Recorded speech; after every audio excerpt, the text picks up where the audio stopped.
2 or 3 years, there has been no structural pay rise in the UK, even though inflation is 3%. Okay. So hold that there then, because I know you've got a bit of a list there from your team, and I'm interested in taking that later, but for sake of the last 15 minutes, I'd like to hear some more from everyone else as well.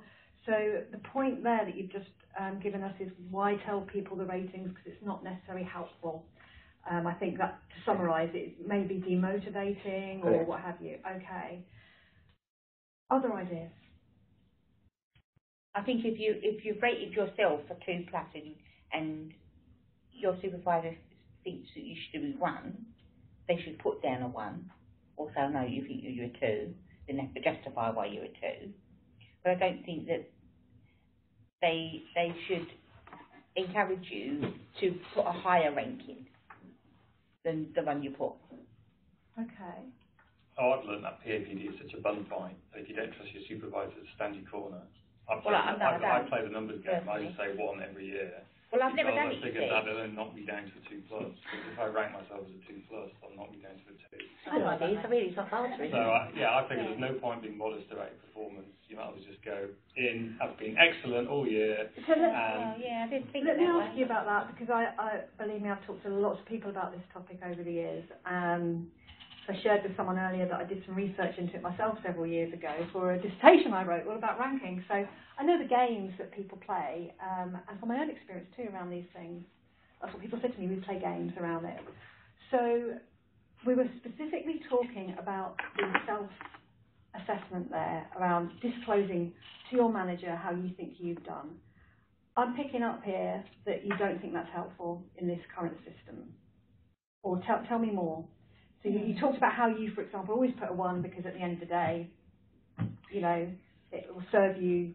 You know, why would you want to put a lower mark there? It's more about, I've got a supervisor I don't think stands his ground very well. Right. So in previous years where I've got faith in my supervisor, I'll say, yeah, I'll just do it. But now I'll just say, because I don't trust him, I'll just say, I've had a pretty good year. I'm not going to rank myself a 2+ because I just know that he's going to crumble. I'll go in with a 1. So again, for the sake of, how could this look different then? What would you change?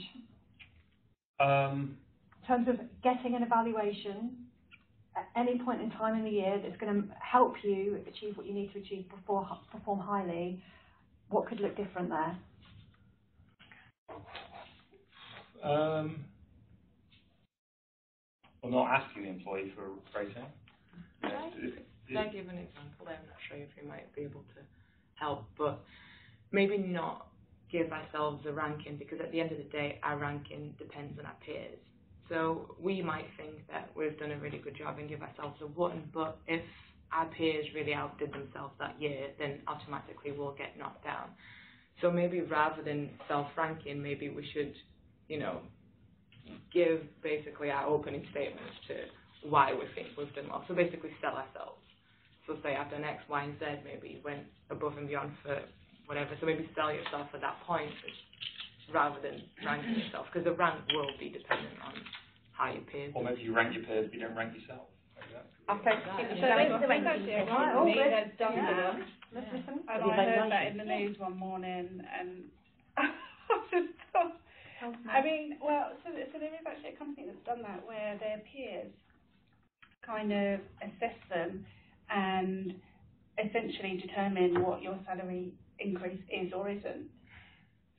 Then you get cliques and you get there's positives and there's negatives there. So if you're one of those people, like you said earlier, you've got those people that might be a pain in the neck to work with, but they get the job done, then that's going to impact, right? The emotion's going to probably override the actual end goal, and it's no longer going to be about delivery. It will be about who's the most popular person. But to be fair, in some teams that's how it is already.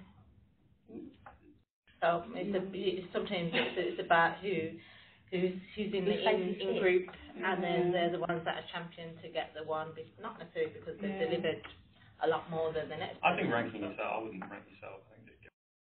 I think your supervisor should have a good idea of how you perform. But coming back to what Fatima was saying, this is what we're looking for here, alternative ways that you think, thinking out of the box. Companies do things all very differently.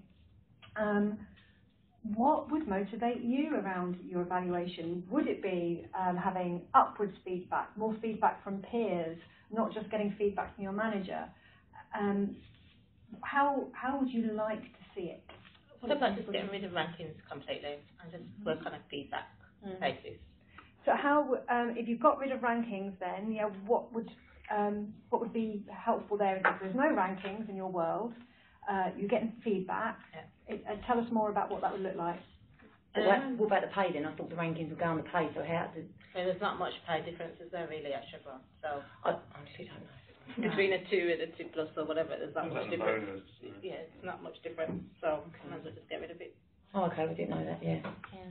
But I think all the peers, everybody that you work for should give you a feedback, not only, perhaps their supervisors asked, but would like to see a little comment on what they actually said.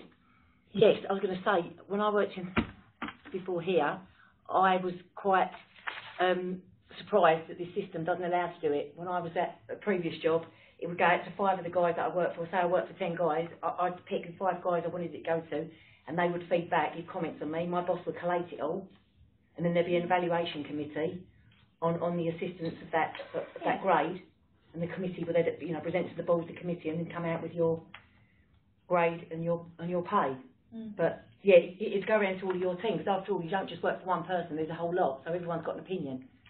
And the feedback would be better, and I think development comes more then. You've got a wider range, haven't you, of different opinions for your development. I think in terms of you getting to your question of what it would look like, let's say you've got feedback from different stakeholders. So you've been working with tax, finance, HR, or whoever. You've got your pool of feedback, and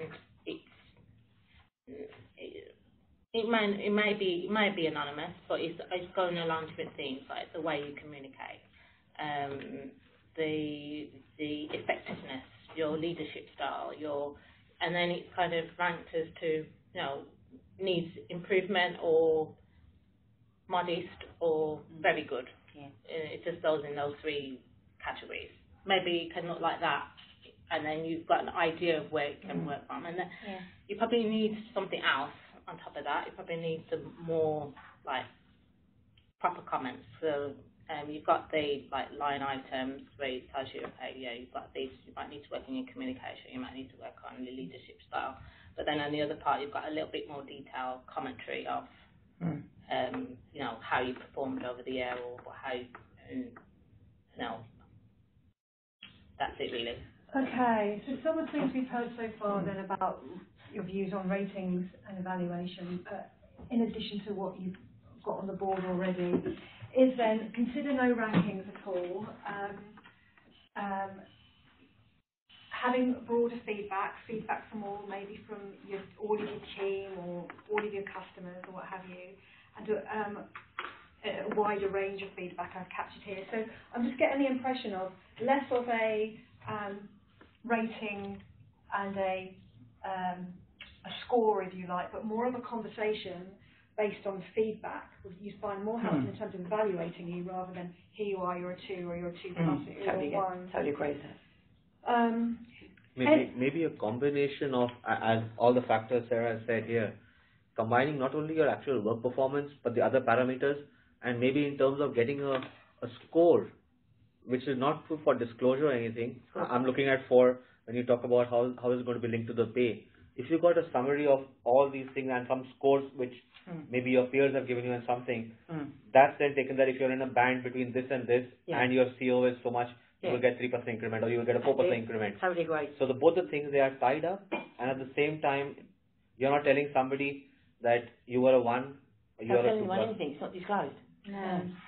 Okay. Totally confidential. How about ranking teams rather than individuals? Pardon? How about ranking teams rather than individuals? Okay. Tell me a bit more about that. Have you had a chance to think that through a bit? Or? No, not really. What would you feel good about that versus the current system?